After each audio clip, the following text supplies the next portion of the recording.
Well, good morning, everybody. Welcome back to the Move podcast, talking about the 2023 Milan-San Remo, La Primavera.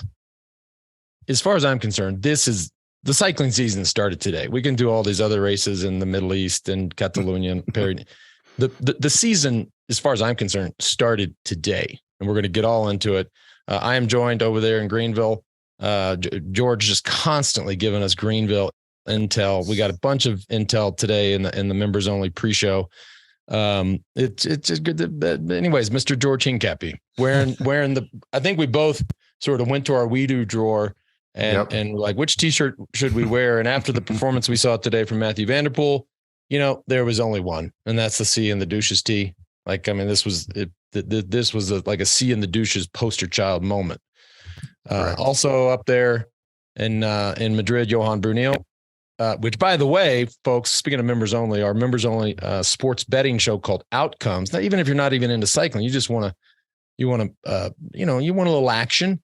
The man right there in Madrid can pick them, right? That was your pick, Mathieu Vanderpool. Which is Johan. Did you throw any paper down on your pick? I did not. Oh, okay. This is there's some things we just shouldn't say on the show, but it's either no comment or yes. And over there in ATX, JB Hager. Last couple of days of South by Southwest here in ATX. And that explains why you were late to the show. No. What did you tell me last week when I was at South by? I had 2 nights in a row, actually 2 mornings in a row till 4 a.m. And I told JB, and he's like, "Yeah, I just tell people if you're coming for South by, get a baboon liver. Put in your baboon liver. Put in your baboon liver, and be prepared to hibernate for a week after," which is what I have been doing. Yeah, it takes a lot out of you. God, I haven't been to that many. All right, we're going to get to all the action. We're obviously an exceptional performance from Mathieu Vanderpool, a guy we were just talking about a matter of weeks ago, questioning him, questioning his team, questioning what was wrong. Just goes to show 6.5 hours later, 295 kilometers later, the questions are over. The kid is back. Today's show brought to you by Element. This is our go-to hydration source. 1,000 milligrams of sodium, 200 milligrams of potassium, 60 milligrams of magnesium, no sugar, no gluten, no artificial ingredients, no BS. It is the real deal. We hear about it from you listeners all the time, folks that have converted to Element. And the stories we hear all the time just about how much you're loving it is awesome. Special offer for our listeners. Head on over to drinklmnt.com/themove. You get a free sample pack. It gives you one of every flavor: citrus, raspberry, orange, and unflavored. You can figure out which ones you like the best. Again, head on over to drinklmnt.com/themove. Also today brought to you by Athletic Greens. I know I was up early. I will say this. I got my, I got my timeline off. I set my alarm for 6 because you guys were telling me that this was when it was going to be about 2 hours to go. I got up and there was 100 miles to go, 160 kilometers to go. And I had already had like 3 sips of coffee and I was like, oh God, I think I'm pregnant on this deal. And nonetheless, I went back to bed for 2 hours, got up with 80K to go. But when I got up, after I had my coffee, like I do every day, every morning, hammered the Athletic Greens. AG1, it is, don't take it from me. I mean, all the smart guys, Andrew Huberman, Dr. Peter Attia, they will all tell you, if you're going to do one thing, it is Athletic Greens. 75 high quality vitamins, minerals, whole food source superfoods, probiotics, and adaptogens, all for less than $3 a day. Make it real simple. It's about taking control of your health. It has been a game changer for everybody, I think, on this show. Let's make it simple. Athletic Greens is going to give you a free 1-year supply of immune supporting vitamin D and 5 free travel packs with your first purchase. All you got to do is head on over to athleticgreens.com/themove. Again, that's athleticgreens.com/themove. All right, let's get into it. I mean, kids, if you're home wondering what's like a cool way to win a bike race, just go watch what happened today. Like that is the way you win any bike race, especially a classic like Milan-San Remo. Mathieu Vanderpool, like we said a second ago, that was just seeing the douches. And you could tell, and I want to hear your thoughts, Johan, you could tell that he felt good. And he said in the post-race interview that he had not been feeling good. Mm-hmm. He talked about his legs at Tirreno. We talked about that. But you could tell in the race, boy, he was first over the Cipressa, had a gap on the downhill, even looked to had a teammate with him, even looked around and thought, should we go now? I was like, wow, somebody's feeling good. Yeah. I mean, he said, and we've seen in Tirreno that he was obviously not the best Mathieu Vanderpool we've seen, but I also think that he's been hiding a little bit. Yesterday in Outcomes, when I was talking with Spencer, I said, you know what, Mathieu Vanderpool, man, he's a racer. And that week in between Tirreno and Milan-San Remo, those guys need that stuff just to relax a little bit, just assimilate the efforts they've done during the whole Tirreno. And I think he rode the perfect race. He was on Van Aert's wheel on the Poggio.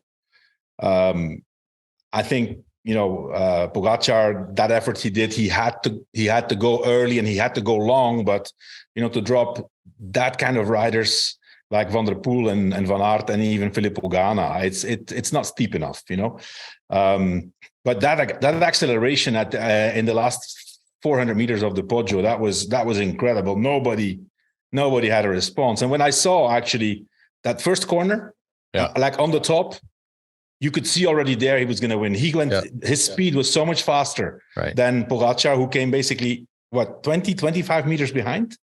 I said it said game over. Yeah, over the top, it was 2 or 3 seconds. Then he extended it to, as I kept counting, they didn't have the real-time gap, but I had it at right around 4 or 5 seconds the whole way down. Even then you're thinking that's probably enough. He ends up winning by 15. JB, I know you were curious as to sort of what the thinking or the dynamic would have been with those three guys behind, all who are big champions and certainly wanted to win. By the way, before I asked George his thoughts, Mathieu Vanderpool only 8 race days before Milan-San Remo. So whether or not he's bluffing, he didn't have a whole lot of days to bluff. He, clearly was working hard in training, but thoughts on the race, and then also just, the race itself. I did a few San Remos, and I almost use it just as a long training ride. I knew I was never going to be special for that race, but you obviously had it on your radar many, many times. Yeah, I mean, it's one of the most beautiful races on the calendar. I mean, when you come down to that coast near Genoa, and you can see on the helicopter shots today how pretty that coastline is. You know it quite well from living in Nice for that many years. But it was always, for me, it was kind of a race of like 3 different stages where you do the morning sort of start in Milan, which, by the way, we all know they didn't start Milan this year, but it's kind of like the Italian cyclist fashion show where you're starting by the Duomo and all the Italians got their hair slicked up. And when Mark Cavendish won, I always tell the story about him putting the fake tanning on his legs before he won in 2009. I mean, it's sort of like the who's who of cool cyclists to be at the start in Milan. It doesn't get any better than that. Then, of course, you do the 15K, like neutral zone. Everybody's still waking up, got to cross all the tram lines. Didn't have to do that this year. Sometimes people crash there. Apparently, Pogačar crashed in the neutral today, clearly he was fine. But that first part, there's going to be a breakaway. It's going to be the smaller teams that need to be on TV. Pretty much a very important breakaway for the final outcome. But there's going to be a breakaway that goes. So the first 50K is kind of fast. Attacks, you settle in. And just your body just goes through so many different phases where once the breakaway goes, all you're thinking about is eating and saving energy. And then you hit the Turquino, which is a 3 or 4K climb, but it gets a little bit stressful there. As we saw today, Alaphilippe crashed. His teammate just left him in the dust. Alaphilippe had to come through the cars. It's kind of exciting to watch him go through the cars, but then you hit the coast road, and it's just from there on, with about 150 kilometers to go, it gets slowly faster and faster and more stressful and more windy and more road furniture. And you just saw it as the kilometers ticked away. There was crashes on the right side, the left side, people just running into poles, and the stress just gets more and more and more till you finally hit the Capo Verta, where you kind of know where your legs are at. Before that, I never knew how my legs were because everybody's getting tired. The pain is not, the typical classics pain where it's just short bursts of speed. It's just this dull pain that just gets more and more tired. And it's just with 40K to go, you see, all right, I got the legs to be up here in the front or not. You brought up, I want to have a little fun with, and you're right about all that. A couple of things stand out to me. And just for the audience at home, who most of us ride, the way you say that, George says, when you finally hit the coast and you got 150K to go, think about that. You're happy. We're on the coast. We only got 100 miles to go. And there's all these other nerves and reactions and stuff that are going to happen. It is, I think, for the average person, think about it. It's crazy. And to put it in perspective, of course, as another thing you said, George, we had, Milan-San Remo is almost an automatic breakaway at the beginning, whether it's 5 to 12 guys. You had about, we had 8 or 9 riders up there. 9 riders. So, most of these riders, are not household names. So you just see these guys like, who are these guys? Well, so for the audience, I want to have a little fun with this, right? That breakaway was out there for 264 kilometers. So that's, for those folks who think in miles, that's 160 miles. Their average speed from the minute they went until the minute they got caught was 45 kilometers an hour, which is 28 miles an hour. So all you folks at home, go find 8 of your friends, and y'all all think you're fancy and you train all the time. Go find 8 buddies and go ride for 160 miles at 28 miles an hour. It's crazy, right? I mean, mad respect for guys that, again, you look at the screen, you're like, who are these guys? It is really hard to do. And they're working together and concentrating that whole time too. It's not like you're getting pulled along. 160 miles at 28 miles an hour. One of the big differences I see with, modern cycling is that, normally back in the days, there was always this breakaway. Nobody cares. And they gave it sometimes in like 7, 8, 10 minutes.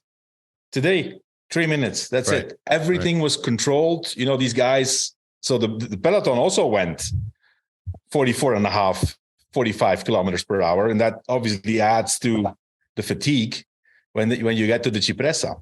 It is the one race where you get just sucked along, and it's not like that acute pain where you're like, this climb's coming. It's just like slowly just builds up. But I did want to point up the Cipressa and the Poggio. Well, we've said many times, not that difficult to climb, but are really the only 2 climbs in the whole pro peloton where you actually need to fight for position the whole way up, because in the Cipressa, there's 40, 50, 60 guys. If you give up 5 spots, you could maybe not make it on the descent of the Cipressa. Same thing with the Poggio. We saw today, the corners, every corner of the Poggio, it's like sprinting out of a U-turn corner and a criterium. I mean, they're sprinting full gas. So if you're 4, 5, 6, 8 guys behind, like we saw today with Wout van Aert, he was about 8th wheel. And he really struggled to close that gap. I mean, he left it at a bike and a half length behind Ganna. And just that little effort, once he finally was able to close it, that's when MVP made the move, because he got lucky and was able to sit on that wheel. And just, it sounds like he had that plan the whole time. He wanted to attack over the Poggio. He had the confidence in his legs. But I mean, it was a really exciting race. And what better 4 guys to have in a final of the first classic of the year. Super exciting. Second fastest Milan-San Remo in history. Yeah. And I'm curious. The fastest one was in. Yeah, I'm curious. I mean, you would think these years, as equipment evolves and as this whole 170 plus peloton just gets, as a whole, just gets better and better, you would think they'd break the record every year. Yeah. 1990. Wow. I mean, that must be, some of the, we know how this race goes. There are some years, like that first half is the wind is. Wait, which 1990 or like in the 90s? No, 1990. Jeez. Take a guess who won. Chiappucci. No. No. Okay, I give up. Giorgio Furlan. Okay. From Gewiss. Yeah. In your era, Lance and George, was this a more of a bunch sprint or a small bunch? Because Spencer brought it up on outcomes, how it's become more of a breakaway, like when it's going to go down. But historically, this was a sprinter's opportunity, and that's kind of gone away. What are your thoughts on that? Yeah, they were 50-50. Yeah, I would say 50-50. We had the Jalabert, Jalabert, Fondrias, had amazing Bertini individuals that were so much better than anybody else. But one thing I also want to point out is the years that from my experience, the years that I did do it. I mean, of course, all I cared about was one bike race in July, but I was still, this is now March. I had plenty of miles under my belt. I had plenty of race days. And I always remember getting on the Cipressa. And again, if anybody listening and just goes and rides it, you're like, this is what's making the difference in the race.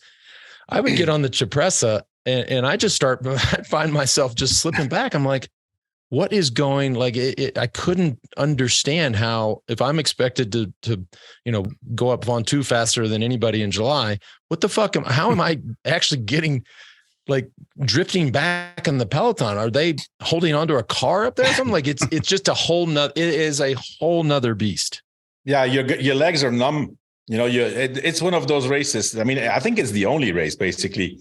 And that's like you said, George, I think it's the Capo Berta. That's the last one of the 3. No? You have Capo 40 Mele, Capo to go. Cervo, y Capo Berta. No? Yeah. The last one, there you start to feel it. But until then, I think there's like 30, 40 guys that say, hey, I'm feeling great. I'm gonna go on the Cipressa. Then you turn, you have that first kilometer where this year it was a bit different also. I think everybody was expecting UAE to go straight from the bottom to make it hard on the Cipressa. I think they waited because they got out of position. Yeah. They did it later. But yeah, I mean, and normally if for any very well trained cyclotourist, those climbs are not hard. Well, they are very hard though after that distance. You're right, Johan. I was expecting them to go right from the bottom, but I think the fact that they got sort of out of position a bit near the bottom was really unconsequential because it seemed to be more of a headwind. And even though they were going as hard as they can possibly go, there was still 50, 60 guys at the top. Yeah. And you saw just, there's always that one little real narrow part of the top of the climb where you can, if the people was on the wheels were not having that hard of a time, they can just sprint past them. Like we saw Vanderpool just go right by them, like no problem. Just to stay in the front, stay out of trouble and keep it safe. Yeah. JB, I know you want to, and I think this would be a super fascinating thing to talk about, just this, the dynamic between 3. I mean, if you have obviously an exceptional Vanderpool, but those 3 guys behind, I mean, on paper, you're going, all right, they're going to get organized. They're going to bring him, or, bring him back. But I want to get into just what is going through the minds of those 3 behind. But before we do, today's show brought to you by Ventum as well. Now, this is special. You and me are back riding the same bikes. I know, man. I'm excited. I got the man converted. Every year I'm like, man, we spend our whole lives riding the same bike. What are we? Well, except for a couple of those years, but we don't want to talk about those. But how's it been? How's the jump to Ventum? I love it. I did a gravel race with my son last weekend on the GS1, and what a great fun ride. I mean, it's just really handles the dirt really well. Super compliant, yet very stiff enough to where you feel the bike move when you need it to move. Yeah, I get a lot of questions about both my NS1 and my GS1. The GS1 is just you want a rocket ship of a gravel bike, don't look any further. A special offer from. I'm excited to take. I'm excited to take that NS1 on the cobbles in Flanders, which Johan and I will talk about later. Well, exactly. We're going to talk about right now. So we have Ventum is offering a special giveaway. So George, you're taking a crew of folks over to the Tour of Flanders. It's going to be you and Liz and Johan. You've got all the special VIP treatment that you guys always get. I don't know anything about that stuff, but you guys are going to be totally taken care of. We got a whole, I guess, from what you told me a minute ago, the damn thing sold out in like half a second. We got a waiting list, but Ventum will be there in full force. They're also giving away a nice little package here. Sign up, go over to wedo.team, click the Flanders giveaway tab. Takes 1 minute. The last day to enter is April the 2nd. Everybody who signs up everybody who signs up in the drawing for a Ventum NS1, you're also eligible for prizes from Roca, Element, Fidlock, Manscaped, Montcush, The Feed, and Huckberry. All you got to do is head on over to ventumracing.com/themove. Use the code WEDO, WEDO. Hello, I'm the one who invented the brand.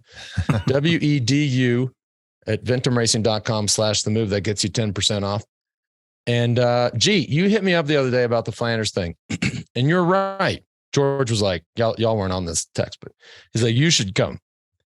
And I agree. Now it's, and I would be there, but it's our spring break. But I told George, next year we're moving back to Austin, so our spring break will shift and I'll be there, but you guys are going to have fun. Last one of the day. Some quick love to Ventum too. Dia and his team for, taking care of Operation Get Out. We've got a bunch of people training for George's ride in Chattanooga, using bikes for mental health, getting people outside. Well, I mean, that's awesome. Proven. It's proven. George, Chattanooga, is that When is that? May 4th. I'm just fucking with you. It's on my. Are you coming? I'm be there, bro. What? You haven't told me that. You said something. Told me I had to. No, you told me I had to go. It's on my calendar. I will screenshot it. You said something like I had to organize my sock drawer or something when I asked you to go. I thought I remember you saying that. But that's great. I'm excited you're coming. Because we will probably do a surf event before the race with Operation Get Out. Well, it's right there on the water. That Chattanooga is a cool place. Yeah. JB, just one show note. We might have to edit this if I just hang up and decide not to go. Last one of the day. Today's show also brought to you by HVMN. We talk about it all the time. This is the go-to ketone for this Peloton and certainly for this show. It is a game changer, whether you're looking for recovery or performance or mental clarity, right? This is the crazy thing for me. And I know, JB, you've touched on this a lot and are a firm believer, whether we call it COVID brain or just, a hangover from South by Southwest. Ketone IQ and HVMN have changed the game. It actually crosses the blood-brain barrier, which is very hard to do for all you people that know about those things. Again, 60% of the Peloton is using it. Total game changer. Head on over to hvmn.com. Use the promo code THEMOVE. That gets you 20% off. hvmn.com. Promo code THEMOVE. All right, let's talk about these three chasers because I think that was sort of, to me, that's like the second biggest story of the day. Obviously, Vanderpool is on the Mount Rushmore of San Remos after today. But yeah, I mean, look, they were 4 or 5 seconds on the downhill. They were 4 or 5 seconds at the bottom. You saw them working, right? But so when Vanderpool goes, break down how much of that is mental or physical, because you've got, Ganna's the best pursuit guy out there, probably, right? Time trialist. Probably not the best descender, though. Johan, I did not know that about him. You would think he had just sort of crazy descending skills from years on the track and all the technical parts of that. But they kept talking about it on the GCN coverage that he self admits that he is not a good descender. So to your question, JB, yes, it's a mental blow. You're like, okay, this guy just got shot out of a cannon, but we got to get downhill, down the Poggio, the backside of the Poggio safely. First of all, it's a very dangerous downhill. You can bite off more than you can chew real quick. So that's sort of first thing. But they still got to the bottom with that gap, 4 or 5 seconds, maybe a little 6. More, I think. Little more, 6, 7 seconds, yeah. But look at the engines, right? You got Wout van Aert, you got Filippo Ganna, and you've got Tadej Pogačar. So I don't know, if we were just doing a time trial and you said, okay, Vanderpool, you're on your own, and these guys are going to do a team time trial, we know what happens, right? Mm-hmm. But the mental side and the tactical side sets in, and none of those guys really want to end up all back together. They know that, somebody's not winning, right? Yeah, aren't winning, and it's hard to commit. Yeah, in this case, I think first of all that Ganna and Pogačar left the work on the downhill to Van Aert, and Van Aert was definitely not gonna let him go, so it stayed the same more or less. But then when they get down, if Van Aert keeps pulling, he knows that Ganna is gonna jump from behind him as soon as Vanderpool is in striking distance. And Pogačar also. I mean, they're not going to just sit there and let them be beat by Van Aert. So, if you are as strong and as fast as Van Aert, it is difficult. It is difficult to be in that situation. And that was, of course, in the advantage of Mathieu Vanderpool. I mean, he was not looking back. He has not looked back. I mean, that was he just got to the bottom, didn't look back once. Just went straight to the finish. And like you said, yes, it's a mental blow, but I mean, let's be honest here. These guys were at the absolute 110% limit. Pogačar was pulling with 2K to go or 1.5K to go, full gas. Ganna was doing everything he could to stand his wheel. We saw Van Aert barely close the gap. He kept it for a couple hundred meters of bike length behind. So for the fact that Vanderpool he did a full gas sprint like it was a KOM to win the most important, Lance's favorite jersey in the world, the mountain jersey, as hard as he possibly could. And he got that 4 seconds. And we know the bike handling skills between Vanderpool and Van Aert are about equal. So the 4 seconds are going to remain the same the whole way down. And then the cooperation at the bottom of the mountain, like you said, they're probably not going to want to just help Van Aert win. They're going to want to make Van Aert do most of the work. Yeah. But you can actually break this down rider by rider, right? So you've got, well, to your point, Johan, Wout van Aert says if we all work together, Ganna's going to jump me. Ganna says if we all work together, Van Aert's going to win. And Pogačar says if we all work together, then Van Aert's going to win, right? They have that. Meanwhile, you have the fourth guy, Mathieu Vanderpool, who's out there with like, this is it. Like, it is now time to go. Yeah.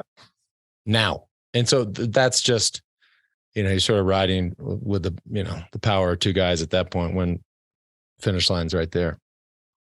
I couldn't help, this is on a completely different note. I couldn't help but think about you, Lance, when you rarely see what happens backstage before they walk out to the podium. Yeah. And I thought about you getting crammed into a little love seat with your competitors. Yeah. Right. And I was watching I think there's sort of two sides to the story. And we've seen it a lot with Pogačar when he wins. I mean, these guys on all the different teams and different jerseys, and they're fucking high-fiving and hugging him. Yeah. It's like a mad respect for each other. What is, I mean, did somebody pass around like 100 peace pipes? What is going on? Like, I would have been walking through, elbowing people, spitting. And you saw it with Vanderpool today when he was walking back wherever he was walking to through the finishers. He's getting high fives and hugs and good looks and grins from all these guys that he just kicked the shit out of. It looked like Pogačar just couldn't wait to get up to him and tell him, like, dude, that was effing great. I know everybody, especially George, often wonders, like, God, which Lance is going to show up today? Is it the nice one? Is it the asshole? I hope this is coming through. I am in a great fucking mood today. I really am. And I hope that comes through to you, especially George.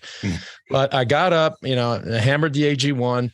Thank you, AG1. Thank you, AG1. We love you. Send him more. Send him more. Keep it coming. And I was watching the race, and I wanted to get some exercise. And I got to go to Las Vegas here in an hour or two for work, believe it or not. So I was like, I'm gonna get a little extra. So I get up in the pain cave. I get on the Zwift, and if y'all check my Instagram, you'll see it. I got the race on. I got my Zwift on. I got my AirBot, whatever, the things in the ears. And I was so into the race. Like, it was dope. Like, and I was like, man, I'm having a great fucking day. And I hope it comes through on the show. And I don't know.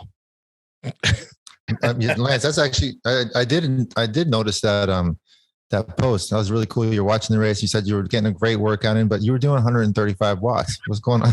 What's going on with that? You want to go check the post? The man was doing 135 watts. And I need to speak to the head of HR, because I sent her that picture, and she should know, who's also the head of social media, but she's down big time, and it's down in Costa Rica, probably eyeing up some risky shots, tongue out, the whole thing. But she should know to blur that out. And the only thing I can say is, maybe I can't put enough power in while I'm taking the photo, or I could use the excuse that I'm at 8,000 feet, 2,400 meters. But the fact that you zoomed in and saw that, George, that's twisted. I gotta get all the ammo I can on you. It doesn't change the fact that I'm having a great day, and I hope it comes through, George. It has. Johan, I got a question.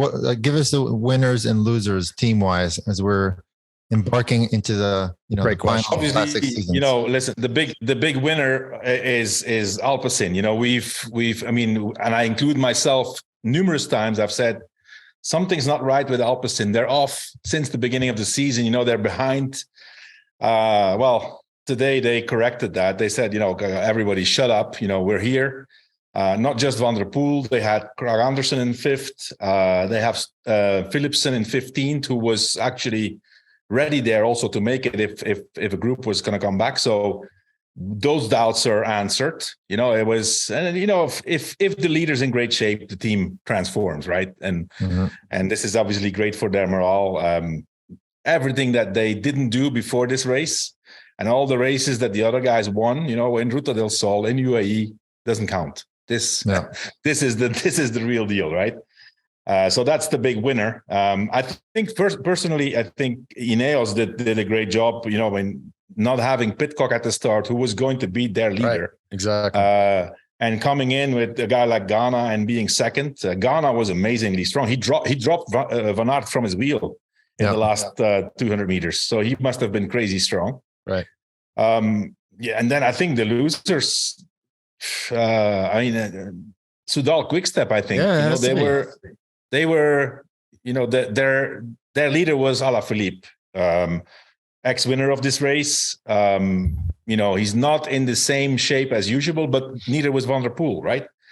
And yes, he did have a crash on the Turquino, but I couldn't see the cohesion in that team. It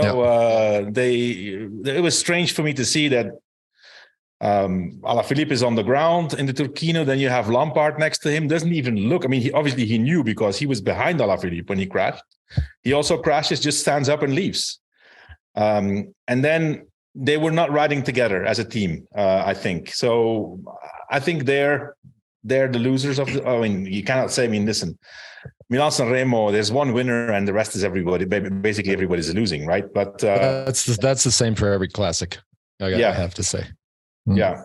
Do you think we'll see? Do you think we'll see some of the? Go ahead. Alpecin is the big winner, and I think Soudal Quickstep is maybe a little bit the disappointment. Well, that's if you have to imagine Patrick Lefevre. Here's a guy who we know very well who just cannot stand not getting results. But what, to your point, Johan, like what would drive him even crazier is that the team looks like they're all sort of out for themselves and not riding as a unit. Mm-hmm. Like if you know him a lot better than me, but not winning is one thing. Not riding like the Wolf Pack normally rides, that's a separate. That's a problem.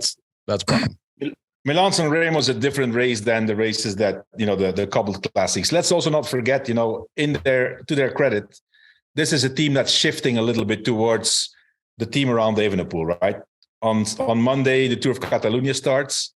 He already won the Tour of UAE quite dominantly. His last race before the Giro. We will see from Monday on the two big favorites of the Giro, Roglic versus Evenepoel in the Tour of Catalonia. Same like we saw in Paris-Nice, Pogačar versus Vingegaard. So I think we have to also have in mind that they are really focusing on the future of the team and a different kind of team built around Evenepoel. Well, hang on a second. Then why wouldn't he be in Milan-San Remo? I'm sorry, with all due respect to the Vuelta Catalunya, I thought it already happened, to be honest. Who cares?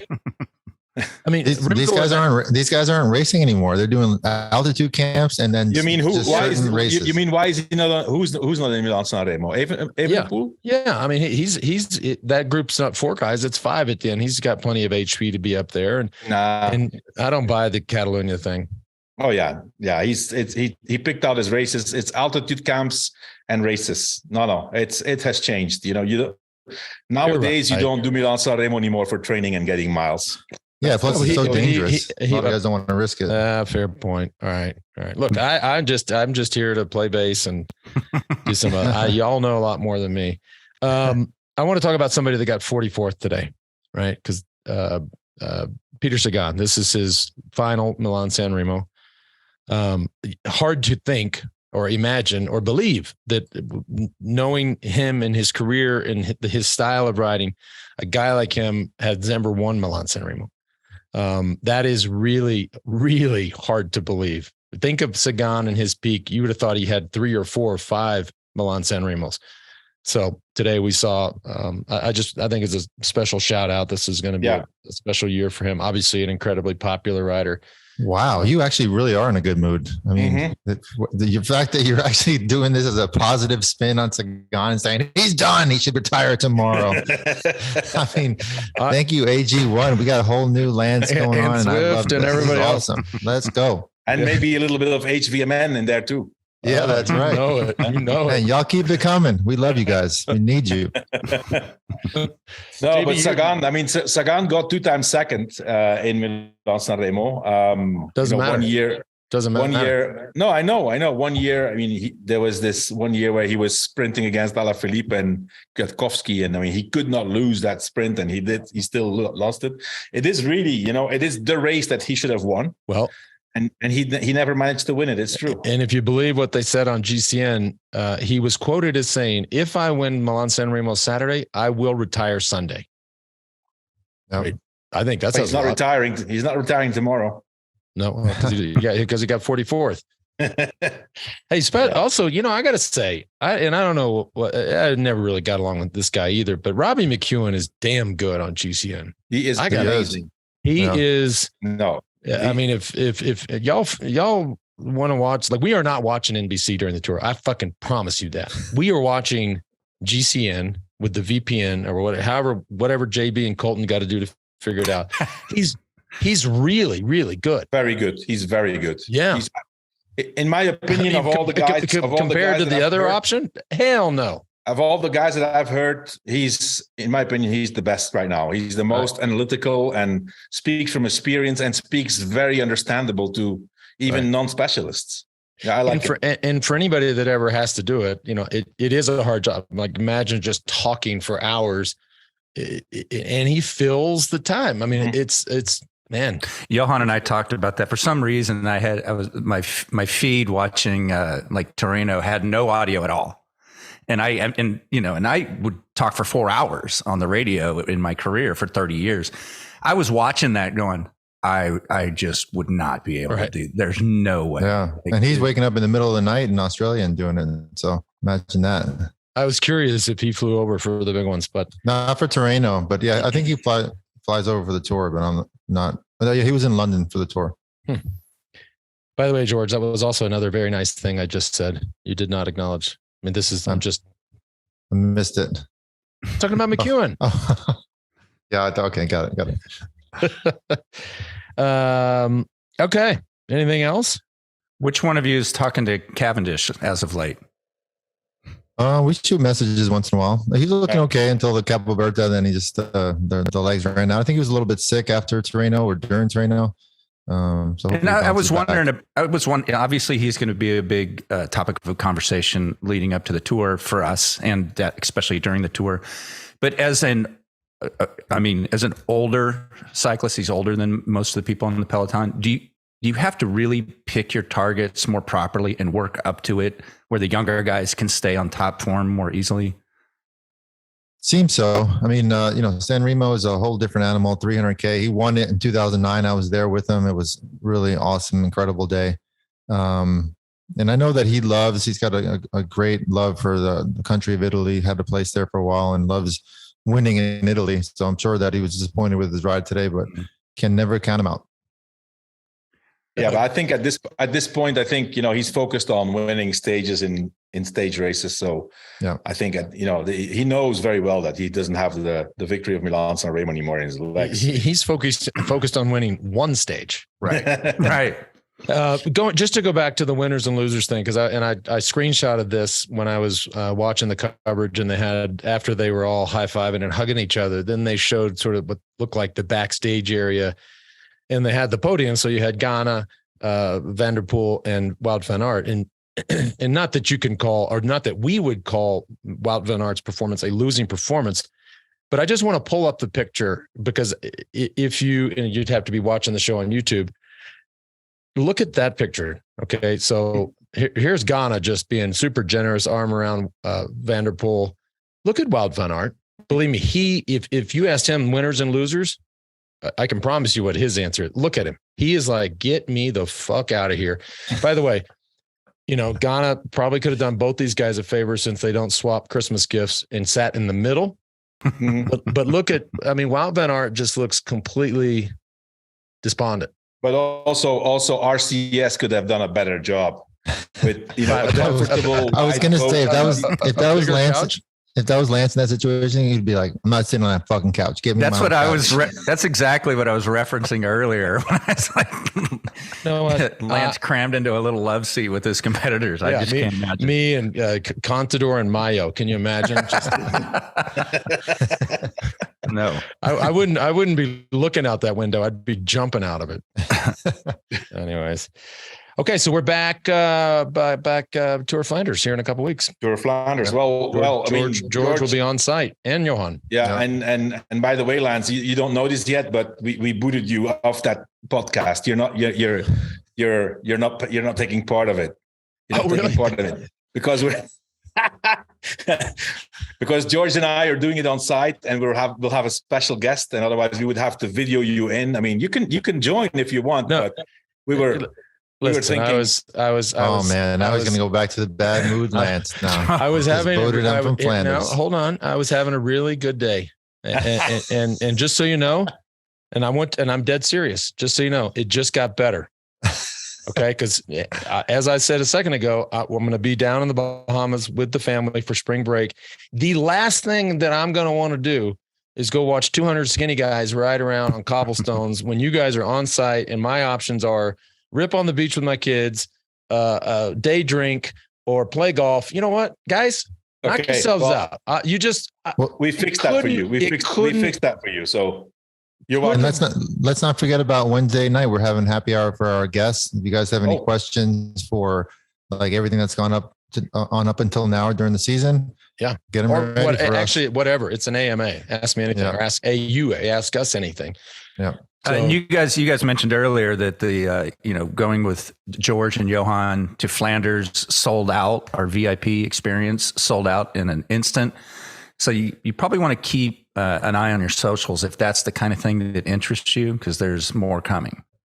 Yeah, and you got to pounce on it. Like start talking to your boss if you're going to take time off. If your family, if you're going to leave and go do this, like set the groundwork, because if you want to do this, you got to pounce on it. Great. Cool. All right. Thanks for tuning in, everybody. I was going to say I'll see you in a couple of weeks. Guess not. Wait, who's the special? Wait a second. Hang on a second. I just want to be clear about this. Who's the special guest? That we have not. We're not going to announce it yet. We'll see. We'll have somebody there. So even to me, I don't get to know. Well, we can say it offline. No, you know what? So when do I get to come back? I come back for Paris-Roubaix. Paris-Roubaix. Yeah. Yep. Cool. I want to do the Tour of Catalonia podcast. Like, we're doing the Tour. We're doing it. Johan and Spencer and I are going to cover the Saxe Bank Classic, Gent-Wevelgem, and Catalonia coming up. So if you want to join for that, Lance, you're welcome.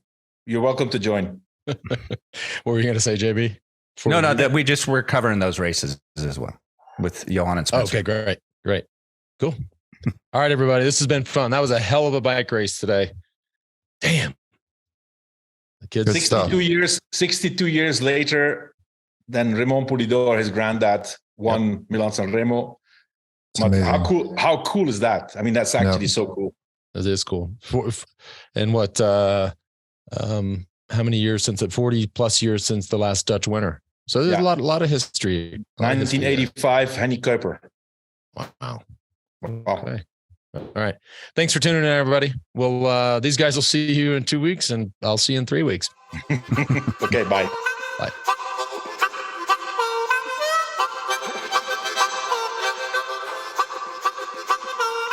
Bye.